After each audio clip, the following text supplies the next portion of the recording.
একজন ছেলে একজন লোকের ব্রেকফাস্ট করে নাকি, তার নাকি ডেলি 5 থেকে 10,000 টাকা লাগে তার খাওয়া দাওয়া। সে মাঝে মাঝে বেশিরভাগ ব্রেকফাস্ট করে ওয়েস্টিনে সোনারগাঁয়ে রাত্রেবেলা খায় ওখানেই। মানে সে এত টাকা কি অ্যাফোর্ড করতে পারবে? ব্যবসায়ীরা যারা সৎ ব্যবসা করে তারা তো নিশ্চয়ই এত টাকা দিয়ে ছেলের পকেটে দেবে না। আপনার মনে আছে কিনা জানি না, আমরা যখন ছোট ছিলাম খুব কমই শুনতাম দুর্নীতিগ্রস্ত লোককে আমরা দূর থেকে, আমার বাবাও অ্যাভয়েড করতো যে লোকটা একটু করাপশন করে, এই দূরে থাকি। ইভেন ছেলেমেয়ের বিয়ে দিতেও দ্বিধাবোধ করতো। এখন তো আমরা লাভ দিয়ে ছেলেমেয়ের বিয়ে দিতে যাই দুর্নীতিগ্রস্ত লোক। এটা দুর্নীতি কোনো ব্যাপারই না, টাকা পয়সা আছে ওটাই। এখন এই সামাজিক যদি অ্যাওয়ারনেসটা না থাকে, যে ভদ্রলোক দুর্নীতি করে তার তো কোনো স্টেক নাই, শাস্তি তো হয়ই না, সামাজিক দিক থেকে কোনোভাবে তারা এফেক্টেড হয় না। ছেলেমেয়েরা মহা আনন্দে ঘুরে বেড়ায়। আমি দু একজনকে জানি, এনাম তো উদাহরণ ধরে আমি তো অজস্র উদাহরণ জানি। একজন ছেলে একজন লোকের ব্রেকফাস্ট করে নাকি, তার নাকি ডেলি 5 থেকে 10,000 টাকা লাগে তার খাওয়া দাওয়া। সে মাঝে মাঝে বেশিরভাগ ব্রেকফাস্ট করে ওয়েস্টিনে সোনারগাঁয়ে রাত্রেবেলা খায় ওখানেই। মানে সে এত টাকা কি অ্যাফোর্ড করতে পারবে? ব্যবসায়ীরা যারা সৎ ব্যবসা করে তারা তো নিশ্চয়ই এত টাকা দিয়ে ছেলের পকেটে দেবে না। মোবাইল ফোন কেনে বহু দামে, কিছু কিছু মোবাইল ফোন থাকে আপনার জন্য ডেকোরেটেড। যেমন বিদেশের অ্যাক্ট্রেসরা আপনার গহনা কেনে, ওখানে হীরা জহরত থাকে, একটা গহনার দাম তো আপনার $5 মিলিয়ন $10 মিলিয়ন হয় কেন? ওটা তো গহনার জন্য না, ওটার মধ্যে হীরক খচিত ঘড়ির মধ্যে আছে। এইরকমও কিন্তু বিলাসিতা অনেকে থাকে এই দুর্নীতিগ্রস্ত লোক।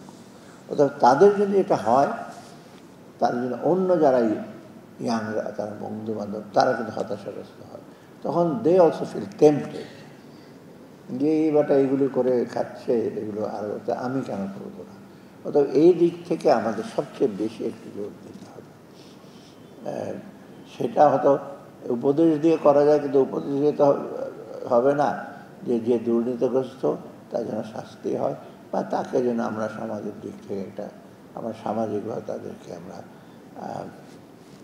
হেয় প্রতিপন্ন করি বা তাদেরকে যেন ইসে করি, তবেই কিন্তু যে ইয়াং ছেলেটা সে একটু ইনসেন্টিভ পাবে।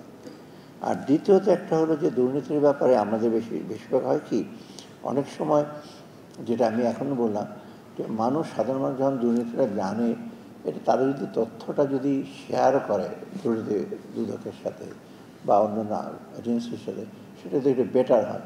কারণ দুদকের অফিসাররা কিন্তু কয়েকজন অল্প সংখ্যক, তো সবাই তো আর ইনফরমেশনটা হয়তো পাবে না, কিন্তু যারা আমরা সমাজের দিক থেকে যদি ইনফরমেশন তথ্যটা যদি আমরা জানাই, কারণ ইনফরমেশন ইজ পাওয়ার, এটা জানালে কিন্তু তার একটু সহায়ক হয়। এই জিনিসটা কিন্তু আমাদের অনেকেই জানি কে কীভাবে দুর্নীতি করছে, কারা করছে, এগুলো যদি আমরা বলি আমাদের, যেটা আমি সাধারণত, যেটা অনেক সময় আমরা বলি সোশ্যাল অডিট, মানে সমাজের থেকে আপনি নিজে একজন অডিটর, নিরীক্ষা করলেন, নিরীক্ষকের মতো আপনি বলেন যে এই হচ্ছে, এই প্রসেসের ঝামেলা হচ্ছে, তবেই কিন্তু দুর্নীতির কিছুটা এসে হবে। আর তৃতীয়ত একটা জিনিস হলো, যেটা দুর্নীতি দমন কমিশনের মূল কাজটা, তথ্যটা পাবো এনফোর্সমেন্টটা বেশ কঠিন, বাট অপ্রিয় হয়, খুব জনপ্রিয় হয় না। এনফোর্সমেন্ট করতে গেলে অনেক রকম অ্যাকশন নিতে হয়, সেটা তারা করছেন। ইদানিং দুদকের ভিজিবিলিটিটা একটু বেশি। আগে দুদক আমরা জানতাম যে সেগুনবাগির অফিস আছে, দুদক মোটামুটি ছোটো অফিস ছিল, একটু বড় হয়েছে অফিসটা, কিন্তু এখন ভিজিবিলিটি একটু বেশি। দুদকের ব্যাপারে সবাই এখন একটু সজাগ থাকে যে দুদক যদি কী করে নিশ্চয়ই তারা আইনগত আইন প্রয়োগ করবে। সেটা আমি মনে হয় এই জন্য দুদককে আমি আমার আন্তরিক অভিনন্দন জানাচ্ছি। এটা তারা প্রশংসার দাবি দুদকের কাজটা করছে। আরেকটা জিনিস হলো কি, যারা দুর্নীতি করে তারা কিন্তু অত্যন্ত স্মার্ট লোক। নিজে স্মার্ট না, কর্মচারী অফিসাররা খুব স্মার্ট। এটা আমরা দেখবেন ব্যাংকিং সেক্টরে যারা দুর্নীতি করেছে, টাকা পয়সা নিয়েছে, তাদের যে অ্যাডভাইজার, তারা ব্যাংকারের চেয়ে বড় ব্যাংকার। তারা ফাইন্যান্সিয়াল, যে কোনো একজন আপনি চার্টার্ড অ্যাকাউন্টের ফাইন্যান্সিয়াল অ্যানালিসিস করে তার চেয়ে আরও বড় স্মার্ট। ওটা জানে কোন ফাঁক ফোকর দিয়ে কীভাবে করতে হয়। সেটা আমি তো টের পাই, স্টক মার্কেটে কীভাবে ম্যানিপুলেট করছে, ব্যাংকে কীভাবে ম্যানিপুলেট করছে। ঋণ কীভাবে নিয়েছে, তারপর over invoicing, under invoicing, trade related তো অনেক দুর্নীতি হয়।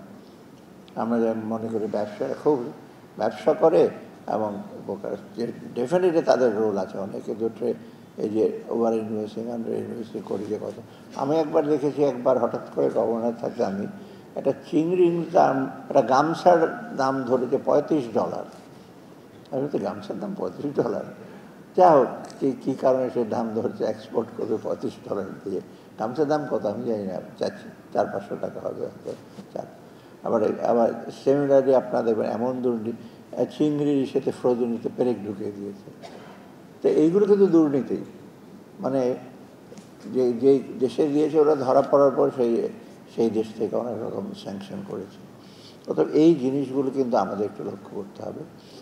সেই জন্য দরকার আইনটা সবচেয়ে বেশি, আইনটা আবার যথাযথ আইন হতে হবে, আর আইনের প্রয়োগটা এমন কোনো আইন করা উচিত না যেটা আবার ইমপ্লিমেন্ট করা একটু ডিফিকাল্ট। আমাদের দেশে একটা টেন্ডেন্সি থাকে আইন করে ফেলে সব কিছু ঢুকিয়ে দিই আইনের মধ্যে, কিন্তু দেখা যায় যে আইন প্রয়োগ করার ক্ষমতা বা আইন প্রয়োগ করার সে আমাদের নাই।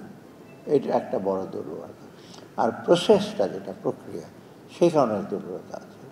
এই প্রক্রিয়ার ভেতরে আপনারা ধরেন আমাদের সরকারি পারচেজ হয়, তারপর অন্য ইভেন প্রাইভেট সেক্টরে যে পারচেজ হয়, সেই প্রসেসগুলি কিন্তু অত্যন্ত অনেক কিছু ফাঁক ফোকর থাকে। আমি বললাম, আমি তো নানা রকম, এখন তো আমি পারচেজ কমিটির চেয়ারম্যান হিসেবে দেখি কীরকমভাবে অনেক প্রশ্ন করে, এখন কতটুকু আমরা কারেক্ট করতে পারবো জানি না। কনসালটেশনের জন্য এত ফি, একটা রোড করবে, কিছুদিন আগে এটা দেখা গেল একটা আমরা স্যাংশন করেছি রোডের জন্য বেশ কয়েকশো কোটি টাকা। পরে হঠাৎ আমার সন্দেহ হলো যে এই রোডটা তো বোধহয় কিছুটা রোড বোধহয় এতটা দরকার নেই। তখন আমি যে অ্যাডভাইজার আছে এই রোডের, তাকে বললাম, সে বলে, স্যার ঠিকই তো বলেছেন, যত বড় লম্বা রাস্তা দিয়েছে তার 10 ভাগের 1 ভাগ শুধু নতুন রাস্তা হবে, আর বাকিটার উপরে একটু করে পিচ দিয়ে দেবে। দেখেন এখানে যারা ইনভলভ তারা কীরকম একটা, যা হোক সেটা প্রজেক্টটাকে আমরা স্টপ করেছি। তো এইভাবে যদি হয় দুর্নীতি, কত রকম যে কায়দা কানুন আছে দুর্নীতি, এটা বেসুমার উদাহরণ দেওয়া যায়। এই জন্য আমার মনে হয় প্রসেসটাকে আরেকটু সন্নত করতে হবে। আরেকটা জিনিস বাংলাদেশে যেটা হয়, সরকারি বেসরকারি কর্মচারী বিশেষ ক্ষমতা, কী বলে ওটাকে, ডিসক্রিশনারি পাওয়ার। ডিসক্রিশনারি পাওয়ার মানে বিশেষ ক্ষমতা। একটা কথা আছে, একবার ডক্টর আকবর আলী খান আমাকে বলছিলেন, শোনো সালাউদ্দিন, বাংলাদেশে এমন কোনো আইন নাই যেটা না করতে পারবে না, আবার এমন কোনো আইন নাই হাও করতে পারবে না। তুমি তোমার ইচ্ছা মতো এটাকে হাঁ ইন্টারপ্রেট করতে পারো, আবার এটাকে নাও করে দিতে পারো। অতএব মানে অনেকটা এটা ডিসক্রিশনারি পাওয়ারের মতো আর কি। আমি কিন্তু খুব গভর্নর থাকতে কিন্তু আমি ডিসক্রিশনারি পাওয়ার বলে কোনো কিছু ইউজ করি, সেজন্য অ্যাটলিস্ট আমি রক্ষা পেয়েছি। ব্যাংক ট্যাঙ্ক আমি দেই নাই। আমাকে বহু বলা হয়েছে আপনার তো পাওয়ার আছে, বলে দেন, দিয়ে দেবে। যারা আমি বলছি আইন কানুন বা যদি যৌক্তিকতা না থাকে দিতে পারবো না। এই ডিসক্রিশনারি পাওয়ারটা কিন্তু খুব, হ্যাঁ বিশেষ ক্ষমতা থাকবে, রাষ্ট্রের বিশেষ বিশেষ ব্যক্তির জন্য বিশেষ ক্ষমতা থাকবে, কিন্তু সেটাও খুব আপনার বিবেচনা বিষয়ে ভালো করে বিবেচনা করে বলতে, কিন্তু যত্রতত্র বিশেষ বিবেচনা সেটা মোটেও ঠিক না। আইন এবং পদ্ধতির মধ্যেই করতে হবে, সেটি সবচেয়ে বড় জিনিস। আরেকটা জিনিস হলো দুর্নীতির পরে একটা হলিস্টিক ভিউ নিতে হবে। দুর্নীতি কিন্তু দুর্নীতি দমন কমিশন একা পারবে না, সব মিনিস্ট্রি, সব দেশের আপামর জনসাধারণকে সহযোগিতা করতে হবে। অতএব দুর্নীতিটা যদি জাস্ট মনে করি যে একটা খালি টেকনিক্যাল একটা জব, যে দুর্নীতি ধরবে, জেলে দেবে, অ্যাকাউন্ট ফ্রিজ করবে, এই যথেষ্ট, সেটা না। তবে কিন্তু সেই দুর্নীতি দমন হবে না, কারণ এটার একটা বিশেষ দিক দিতে হবে। আরেকটা জিনিস অনেকে আর্গু করে, আমি টক শোতে দেখেছি একবার, এর দুর্নীতি তো অন্য অন্য দেশে হয়, আমেরিকাতে হয়, কোথাও হয় না দুর্নীতি, বাংলাদেশে দুর্নীতি, অসুবিধাটা কি? মানে অ্যাজ এই দুর্নীতি একটা পুণ্যের কাজ, 5 ওয়াক্ত নামাজের মতো দুর্নীতি হইল মাঝে মাঝে বিশেষ ইবাদতের মতো। কিন্তু অন্য অন্য দেশের থেকে তুলনা করতে হয়, সব দেশ না, অন্য দেশে কিন্তু বেশ কিছু দেশে বেশ বড় শাস্তি হয়, ধরা পড়লে শাস্তি হবে। আপনি ধরুন না, বা আমেরিকাতে যদি কেউ ক্রেডিট ডিফল্ট করে, সে বাড়ি ভাড়া নিতে পারতো না, পেট্রোল নিতে পারবে না, সে কিছুই পারবে না। আর আমাদের ডিফল্টার ক্রেডিটের টাকা দিলেন, ব্যাংকের টাকা দিলেন, মহা আনন্দে সব করছেন। আমার ছেলে আমেরিকাতে পড়াশোনা করার সময় একটা বাড়ি ভাড়া নেবে, ওর ক্রেডিট রেটিং চাচ্ছে। তোর ক্রেডিট রেটিং দিচ্ছে, আমি যদি কোথাও ফাঁকি দিয়ে ভাড়া না দিয়ে পালিয়ে যাই, সেইগুলো শব্দ। অথবা এই যে চেকস অ্যান্ড ব্যালেন্সগুলো ভেরি ইম্পর্টেন্ট। এটা দুদিকের কাজ না, কিন্তু এইটা ভেরি ইম্পর্টেন্ট। আপনি এক জায়গায় ডিফল্ট হবেন, কোনো জায়গায় বাড়ি পাবেন না, বাড়ি পাবেন না, দোকানে যেতে পারবেন না। আমি একটা নিজের স্টোরি বলে, আমি যখন পিএইচডি করছিলাম বহু যুগ আগে, 78-এর দিকে আমি শেষ করি, 76-77 আমি একটা টেপ রেকর্ডার কিনেছিলাম, ক্রেডিট কার্ড দিয়ে, ভিসা কার্ড। তা আমি বহুদিন, না আমি না, সরি, ডক্টর অনুপম সেন আমার সাথে ছিলেন সেটা ইউনিভার্সিটি। উনি হঠাৎ করে, সাউদ্দিন সাহেব চলেন তো আপনি, কেন আপনার ক্রেডিট কার্ডটা নিয়ে চলেন। কী ব্যাপার? আমি একটা টেপ রেকর্ডার কিনেছিলাম, আমি টাকা দিতে বলি, উনি একটু ভোলা মন লোক ছিল উনি, আমি দিইনি, হঠাৎ আরেকটা জিনিস কিনে দেখছি, তখন ধরেছে যে আপনি তো ভাই টাকা দেন না আগেরটা, কত বছর আগে। তখন আমি গিয়ে তাদেরকে আমার ক্রেডিট কার্ড দিয়ে পে করলাম। দেখেন কত রকম এখন তো আরও উন্নত হয়ে গেছে তাদের সিস্টেমগুলো। অত এই জিনিসগুলো যে আমরা না করি, বিশেষ করে তথ্য প্রযুক্তিটা ভেরি ভেরি ইম্পর্ট্যান্ট। আপনি যত বেশি আপনার আইটি ইউজ করবেন, ভুল ভ্রান্তি করাপশন কম হবে, কারণ ম্যানিপুলেট করতে পারবে না। আপনার ডেটা আপনি ইন করলে আরেকজন ঢুকতে পারবে, সে করতে পারবে না, রেকর্ডটা থাকে। এই রেকর্ডটা আপনার কয়েকদিন আগে সেগুন বাগিচায় ট্যাক্স পুড়ে গেল, চেয়ারম্যান বললো স্যার বেশ কয়েকটা ফাইল পুড়ে গেছে।